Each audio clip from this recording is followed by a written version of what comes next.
నువ్వు ఓటు వేస్తున్నావా? అయితే ఆలోచించుకో. ఓటు ఎవరి కోసం వేయాలి, ఎందుకోసం వేయాలి, ఎవరికి వేయాలి, గత ప్రభుత్వం చేసినటువంటి అభివృద్ధి ఏందో తెలుసుకుందాం. వీడియో స్కిప్ చేయకుండా చూడండి.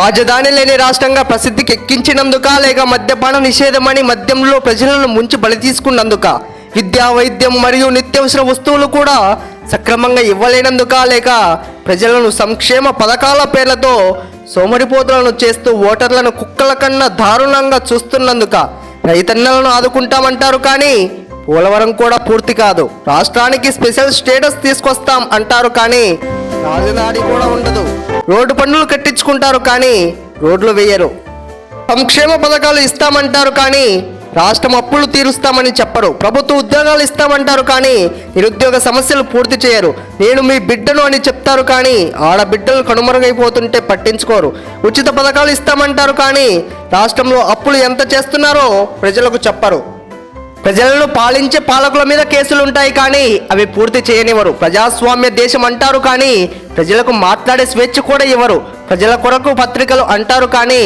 పత్రికలలో వాస్తవాలు కూడా చెప్పనివ్వరు, పవిత్రమైన అసెంబ్లీలో అపవిత్రమైన మంత్రులు ఉన్నప్పుడు ప్రజా సమస్యల మీద పోరాడేది ఎవరు, ప్రజాగలం విని వణికిపోయి కేసులు పెట్టే రాజకీయానికి స్వస్తి.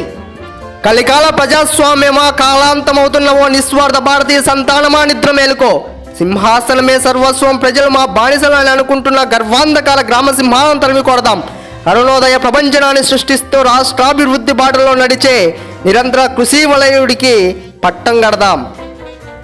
నీ ఓటు ఓ వరం, నిస్వార్థ వరానికి దక్కున్నది సత్ఫలితం, స్వార్థపూరిత వరానికి దక్కున్నది మరణం. నీవు వేసే నీ ఓటుకి సత్ఫలితం కావాలా, లేక మీ భవిష్యత్తుకి మరణం కావాలో నువ్వే ఆలోచించుకో. నేను ఈ వీడియో కేవలం నేటి సమాజంలో పాలకుల నిర్లక్ష్య ధోరణి మీద అవగాహనతో మరియు భవిష్యత్తును కలిగి ఉన్న మన ఓటు హక్కు వినియోగదారుల మీద ప్రేమతో చేసినది. ఓ నా ప్రియమైన సోదరీమణులారా, తస్మాత్ జాగ్రత్త, రాజకీయ దొంగలున్నారు.